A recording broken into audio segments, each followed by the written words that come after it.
कुर्सी पे बैठ के क्या करेगा। तो जो हमारी श्रद्धा है, नहीं नहीं आप चिंता मत कीजिए मेरी, मुझे ऐसे ज्यादा अच्छा लगता है। नहीं कोई परेशानी नहीं। तो हमने क्या किया, हमने श्रद्धा समर्पित की, बदले में शक्ति लेके गए।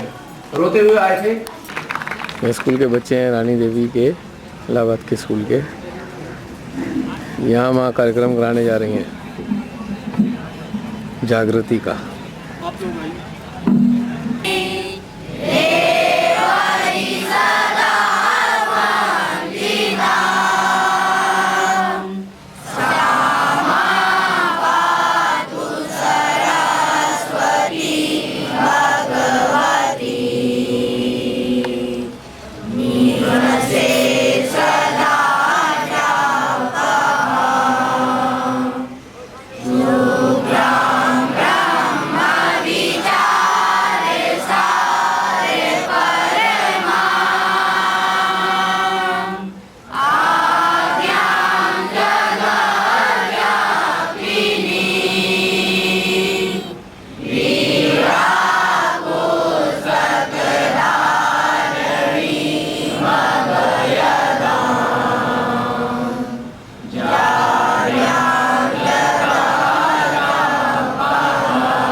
योग के अनेक अंग हैं।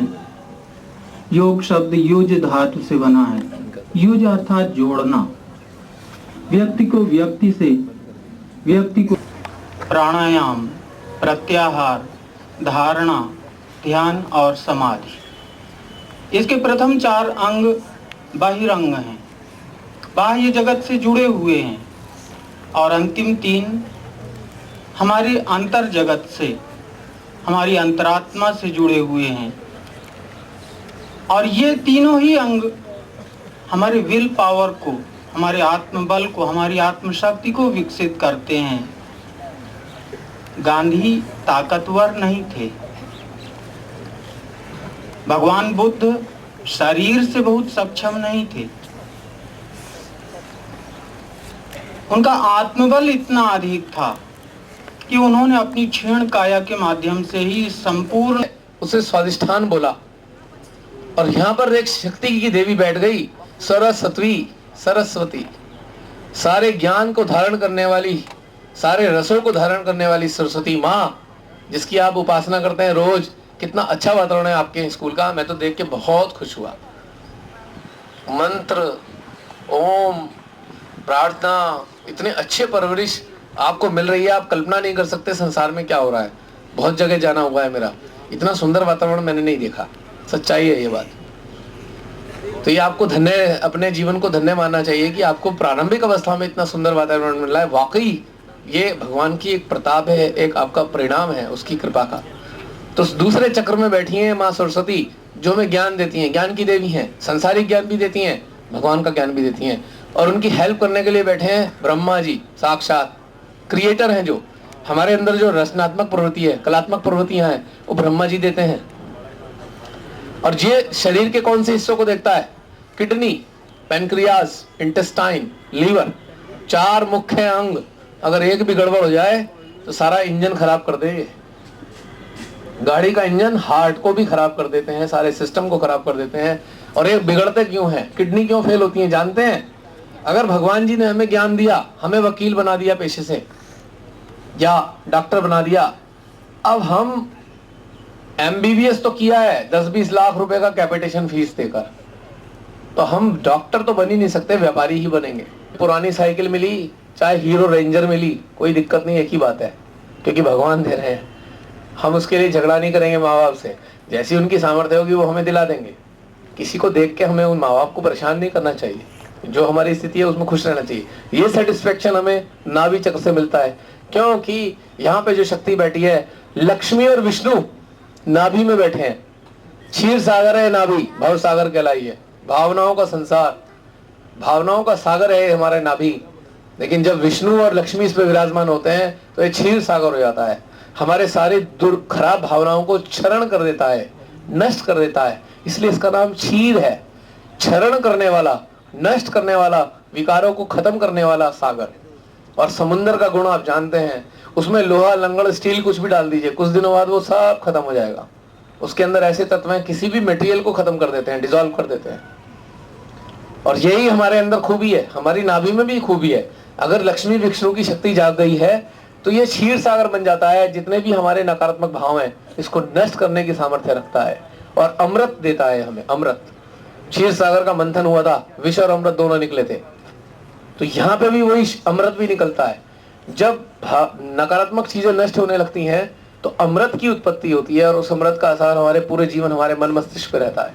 हृदय में जो शक्ति बैठी है, हृदय चक्र अनहद चक्र कहलाता है। अनहद, जिसकी कोई सीमा ना हो, प्रेम की सीमा ना हो, शक्ति की सीमा ना हो, आनंद की सीमा ना हो, करुणा की सीमा ना हो, ये अनहद चक्र है। अनहद, लिमिटलेस पावर सप्लाई।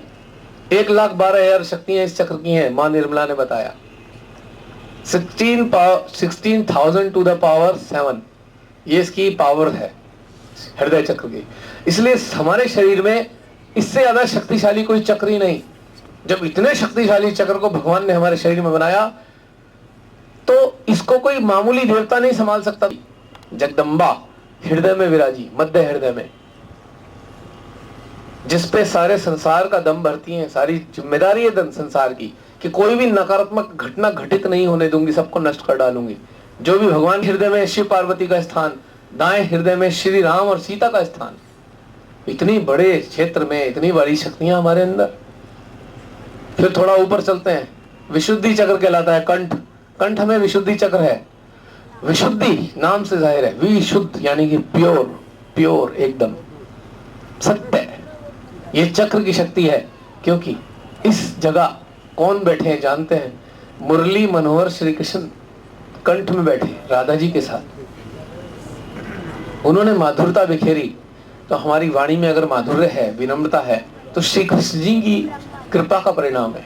और सबसे बड़ी शक्ति उन्होंने दी है संसार को, गीता का उपदेश देकर। गीता में क्या उपदेश दिया था? अर्जुन, के लिए इंसान तम्बाकू खाता है, कभी भी अजमा लेना। सॉरी बोलना है, सच बोलूंगा, मजबूरी है मेरी। झूठ बोलते हैं ज्यादातर लोग जो तम्बाकू का सेवन करते हैं, क्योंकि खुद का सामना नहीं कर पा रहे, खुद को फेस नहीं कर पाते, उसको खाकर उसको भुलाना चाहते हैं नशा करके। सच्चाई है ये। जो गुटखा होता है, आपको पता है उसमें क्या पड़ी होती है? अगर पता लग जाए तो कभी सोचोगे भी नहीं। छिपकली को पीस कर सुखाकर, लिजार्ड, रॉक लिजार्ड होती है इतनी बड़ी बड़ी छिपकलियां, उसको सुखाया जाता है, उसको पीस कर उसमें मिलाया जाता है चूर्ण को। कितनी बढ़िया चीज देते हैं ना हमें वो, है? अगर गुटके के उस पे यहाँ पर बैठे हैं, बताना चाहते थे, खुद को सूली पे चढ़ाया, बुढ़ी 3-4 दिन तक बड़ी यंत्रणा में रहे, उसके बाद भी सारे संसार के सामने उन्होंने कहा, प्रभु इन सब को क्षमा करना, मेरा तो इन्होंने इतना बुरा हश्र किया है, इनका क्या हश्र होगा मैं जानता हूँ, क्षमा कर देना, इन्हें मालूम नहीं है कि क्या कर रहे हैं। तो क्षमा विकसित करने की शक्ति हमें उन्होंने दी। महागणेश कहलाते हैं श्री गणेश जी का बड़ा स्वरूप, मोर पावरफुल। उसके बाद 7वां चक्र आता है लिम्बिक प्लेक्सिस, अंग्रेजी में कहते हैं मेडिकल टर्म में, और सहस्त्रार, सहस्रदल कमल, आध्यात्मिक भाषा में इसको बोला जाता है। सहस्त्रार नाम से जाहिर है 1000 पंखड़ियों वाला कमल खिलता है। जब जब पावर हमारे अंदर आती है, पावर का इनपुट अंतरिक्ष से हमारे सिर के ऊपर आता है, पावर आती है, धीरे धीरे कमल जैसे सूरज की किरणों से एनर्जी लेते हैं। ब्रह्मांड की शक्ति, ब्रह्म शक्ति, भगवती की शक्ति, कुछ भी नाम दे सकते हैं, यहां पे वो शक्ति गिरती है, धीरे से कमल खिलता है, और कमल का संपर्क है हमारे शरीर की लगभग 1000 नाड़ियों से। ट्यूब्स हैं, एनर्जी ट्यूब्स बोलते हैं उन्हें हम। एनर्जी आती है, कमल खिलता है, उसके अंदर एनर्जी, कमल एनर्जी को एब्जॉर्ब करता है। ये जो कमल है सर के ऊपर खिलता है, एनर्जी को एब्जॉर्ब करता है और भेजता है हमारी 1000 नाड़ियों में, और 1000 नाड़ियां जुड़ी हैं हमारी 78,000 नाड़ियों से, मेडिकल साइंस बताती है। अगर शरीर की सारी नाड़ियों को जोड़ दिया जाए तो धरती का जो ग्लोब है उसे 3.5 बार लपेटा जा सकता है, ये साइंस कहती है। 3.5 बार एक मानव के शरीर में इतनी लंबी नाड़ियां होती हैं, सबको जोड़ दिया जाए तो 3.5 बार धरती के ग्लोब को लपेटा जा सकता है। तो ये हमारे अंदर इतनी विलक्षण घटना घटित होती है, विलक्षण चीजें हैं। और यहां से में इसलिए सबने कहा है हृदय में भगवान है। अगर हम भगवान को श्री कृष्ण के रूप में पूजते हैं तो वो जाग जाते हैं, भोलेनाथ के रूप में पूजते हैं तो वो जाग जाते हैं, श्री हनुमान के रूप में पूजते हैं तो वो जाग जाते हैं, क्योंकि एनर्जी हृदय में आई। और मैंने बताया था दुनिया का मानव के अंदर सबसे शक्तिशाली चक्र है हृदय। ये रकम होता है, जो व्यक्ति वहां पहुंच सकते हैं या कुछ भी जिज्ञासा हो, अभी प्रदीप जी से हमारा नंबर भी ले लेंगे, और किसी भी तरीके की कोई जिज्ञासा होगी मुझसे फोन करेंगे, वहां पे सेंटर पे जाएंगे, और जो नहीं जा सकते परंतु घर पे जरूर करेंगे इसको। आप सब जो है बच्चों के रूप में, और आप लोगों को ये बताया जा रहा है कि आपको किस भगवान से जुड़ना, आप जिस भी भगवान को मानते हैं उससे आपका ही बेनिफिट है जो भी, लेकिन एक शक्ति है। जैसे कुछ बच्चों को हमने देखा कि कुछ बच्चे मजाक उड़ा रहे थे इस चीज़ का, लेकिन बच्चों देखो इस चीज़ का, जब तुम्हारे स्कूल में कोई आता है या कुछ भी अगर इस तरह का कोई प्रोग्राम हो रहा है तो वो तुम्हें कोई अच्छी शिक्षा ही दे रहा है। उस चीज़ को ध्यान से सुनना चाहिए, या उस चीज़ को हमें बेनिफिट क्या हमको इससे मिल रहा है, इस चीज़ को समझने की कोशिश करनी चाहिए। और इस चीज़ को करने का तरीका बहुत सुंदर तरीका है और बहुत ही सरल तरीका है। हम लोग यहाँ पे इस चीज़ को कैसे सुनना चाहिए, उस चीज़ को, है ना। कोई कहीं से भी आया है, दूर से आया है, बाहर से आया है, वो आदमी आपको ज्ञान देना चाह रहा है।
यहाँ श्रीमती का कार्यक्रम होने जा रहा है। आज क्रिसमस पूजा है 25 दिसंबर। ऐसे ही शुभ अवसर पर श्री माता जी लोगों को जागृति देने जा रही हैं। ये स्कूल है वर्षा के पापा का, जहाँ पर ये रिलाइजेशन का कार्यक्रम घटित होने जा रहा है। श्री गुरुवे नमः।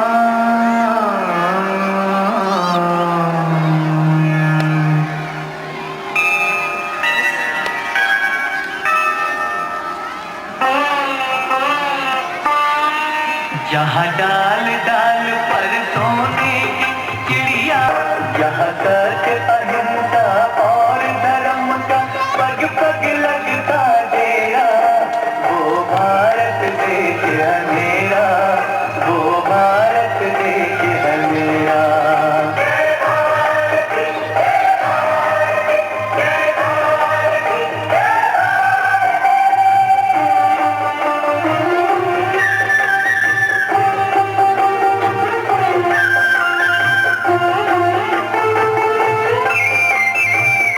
माता जी को स्थापित किया जा रहा है। वर्षा रानी श्री माता जी को बैठा रही है। जिसको अभी पानी वानी पीना है पी लो, साफ करना है, क्योंकि कार्यक्रम में अभी विलम्ब है। कम से कम 10-15 मिनट बाद शुरू करेंगे। तब से आप लोग अब जिस स्थान पर बैठे वही बैठेंगे, इधर उधर नहीं। अब फालतू लोग बाहर नहीं घूमेंगे, समय में बैठना है। हाँ, कोटि कोटि नमन माँ आपके श्री चरणों में। ये सब आपके श्री चरणों का प्रताप है और आपके चरणों से बहने वाली दिव्य धारा का प्रसाद है।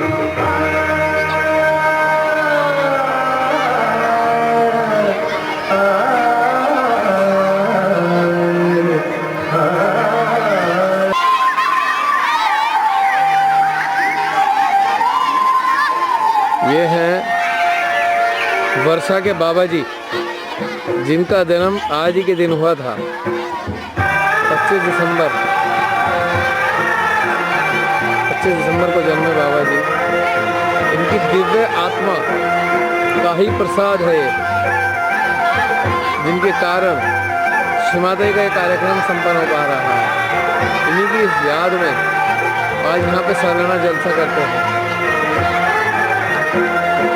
श्री जगदीश नारायण जी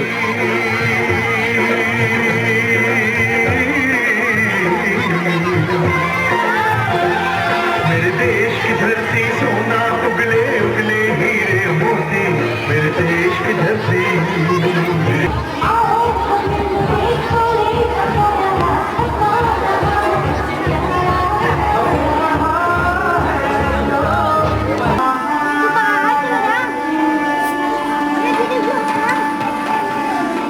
है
हमारी माँ श्री माता जी बैठी हैं और माँ के चरणों से एक गंगा जल की धारा निकल रही है जो धीरे धीरे हमारे सिर पे गिर रही है।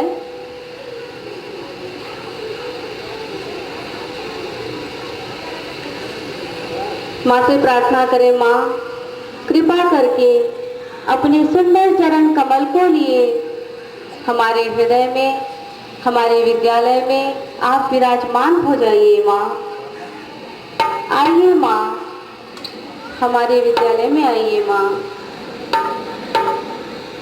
धीरे धीरे अपनी आँख को खोलें। अब हम लोग श्री माता जी को बुलाने के लिए माँ उपस्थित हो चुकी हैं। माँ के आने के उपरांत हम लोग माँ का स्वागत करेंगे।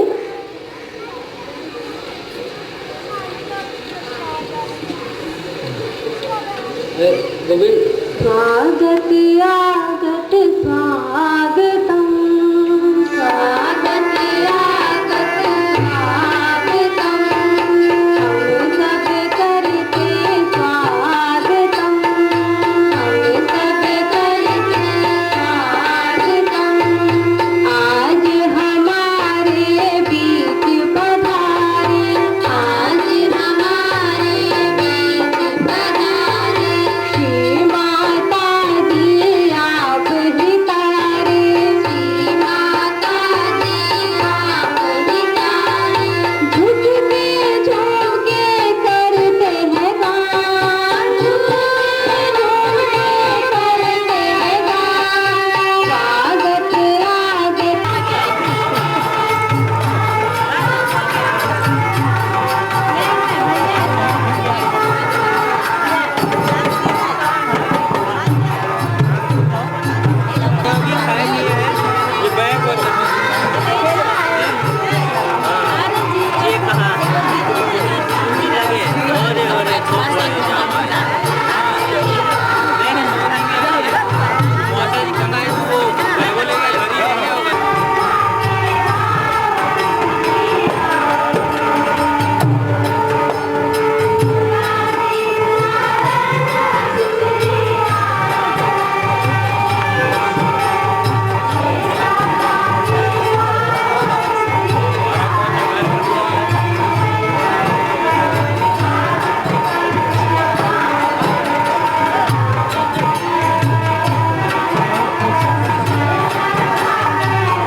एक सुंदर सा वातावरण उपस्थित है। हर वर्ष यहाँ कार्यक्रम होते रहते हैं। आज भी वैसे ही एक कार्यक्रम हुआ, सुनिश्चित हुआ, लेकिन साथ में इसमें जोड़ दिया गया एक हिस्सा जो हमारी जीवन का एक अभिन्न अंग है। चाहे हम मानते हैं या नहीं मानते, ये हमारे जीवन का अभिन्न अंग है। जब जब भी मानव पीड़ित हुआ तब दिया। न जाने कितने युगों, कितने काल से ऐसा ही होता आ रहा है। सतयुग से लेकर कलयुग आ गया, लेकिन मानव की प्रवृत्ति परिवर्तित नहीं हुई। विज्ञान ने बढ़ता गया। इधर सुख साधनों की उन्नति हो रही है, उधर मानव के दुखों में बढ़ोतरी हो रही है। नाना प्रकार के दुख मानव के जीवन में आते रहे। मानव पीड़ित मन लेकर यहाँ वहां जाता रहा। कभी मंदिर गया, कभी मस्जिद गया, कभी गुरुद्वारा गया, कभी चर्च गया। यह सोच कर गया कि संसार में भगवान तूने मुझे इतने दुख दिए हैं, सुख भी दिया था, पर सुख कहाँ है?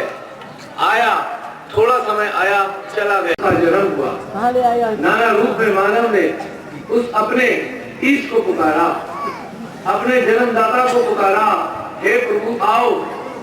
का लाभ संसार को दिया, लेकिन कुछ लोगों ने सिद्धियां की और राक्षस कहलाए और उसका उपयोग केवल अपने फायदे के लिए किया, दूसरों को सताने के लिए किया, दूसरों को पीड़ा पहुंचाने के लिए किया, दूसरों का शासन भड़कने के लिए किया। एक ऐसा अनवरत संघर्ष इस संसार में चलता रहा और मानव दुखों को पाता रहा। हमने श्री राम को पूजा, हमने श्री कृष्ण को पूजा, हमने भगवती को पूजा, न जाने कितने प्रकार के देवी देवताओं को पूजा। सुना था श्री राम होते हैं, कहाँ है? प्रश्न आता है, जवाब नहीं होता, बस मान के रह जाते हैं कि हृदय में होते हैं। कृष्ण को पूजा, रास लीलाएं लगाई, हर जन्माष्टमी पे कितने प्रकार की रास लीलाएं कहाँ होती है। बस श्री कृष्ण रास लीलाओं को रचाने वाले ही रह गए या बांके बिहारी बनकर मंदिर में ही स्थापित हो गए। जाना आना लगा रहा, मंदिर जाते थे, कभी नहीं जा पाते थे। जिसने मंदिर जाने की आदत डाली उसको कहा, अरे आज मंदिर नहीं गए, आज भगवान को खुश नहीं किया, आज कुछ नुकसान हो जाएगा। भगवान से जुड़ना कहां तक सीमित रहा? फायदा और नुकसान तक, लेकिन दुख ना गया। कभी फायदा हुआ तो कभी नुकसान हुआ, दुख वहीं का वहीं। क्या ये जितने अवतार आए कहां चले गए? क्या ये स्वयंभू केदारनाथ जाना चाहता है, उन स्वयंभू स्थानों पर जाकर तुरंत उसके दारुण दुख उसको पीड़ा देने शुरू कर देते हैं। यानी कि स्वयंभू का प्रताप जो था, स्वयंभू का जो प्रकाश था, क्या कुछ थोड़े ही समय तक सीमित था? क्या भगवान इतना ही शक्ति रखते हैं कि जिस मंदिर में जाओ वहां आनंद देते हैं, मंदिर से वापस आओ फिर दुखों में घेर लेते हैं? शायद नहीं, शायद नहीं। मंदिर, मस्जिद, गुरुद्वारे, चर्च, ये हमारे मीरा को मिले थे, दीवानी हो गई, उसको सबसे पहले कुछ नहीं सूझा श्री कृष्णा के अलावा। बुद्ध को मिले, घर बार छोड़ दिया, संन्यास ले लिया। महावीर जी को मिले, जंगल में मिले, जब उनके पास पहनने को कपड़ा भी नहीं बचा, फट गया, खाने को रोटी नहीं बची, तो महावीर ने कहा, हे भगवान मैं तेरा पुत्र हूं, यदि तू भगवान है, यदि ईश्वर है। सिद्धार्थ ने जाना ईश्वर है, खोज में निकले, बुद्ध बने। ये सारा का सारा चक्र चलता रहा। सुकरात ने विष पिया क्योंकि जानते थे ये शरीर नश्वर है, अगर भगवान मेरे को आज विष पिलाना चाहते हैं तो मैं सहज स्वीकार करूंगा। जाना था उन्होंने, सुकरात ने। साईनाथ ने जाना था, पूरी जिंदगी लोगों को डांटते रहे, प्यार करते रहे, कभी डांटा तो कभी प्यार किया, सबको बताया ईश्वर एक है, क्यों तुम झगड़ा करते हो, क्यों नहीं अपने भीतर में खोजते हो। ये सब ईश्वर उन्होंने जाना था। ये सब चीजें थी जो हमें बताती हैं कि जिन्होंने पास अपने भीतर में ही आएगा। यही वो मार्ग है जिसका वर्णन सदियों से होता रहा है, जिसका नाम सहयोग के नाम से हर शास्त्र, हर पुस्तकों में वर्णित होता रहा है। यही वो मार्ग है जो इस घोर कलयुग में जागृत हुआ है, जिसका वर्णन मार्कंडेय स्वामी, आदि शंकराचार्य जी ने, ज्ञानेश्वर जी ने, तुकाराम जी ने, नामदेव जी ने और 500 वर्ष पहले किया है कि जब भगवान से आपकी मुलाकात होगी, जब आपसे भगवान की गुफ्तगू होगी, तब आपके शरीर में कौन कौन से लक्षण उपस्थित होंगे, किस किस स्थान पर ईश्वर निराकार के रूप में आपके अंदर विचरण कर रहे होंगे। प्रभु विचरण करते हैं, सभी जानते हैं। प्रभु विचरण करते हैं, सभी जानते हैं। हमारा शरीर शरीर नहीं, साक्षात एक मंदिर है। प्रभु कहीं और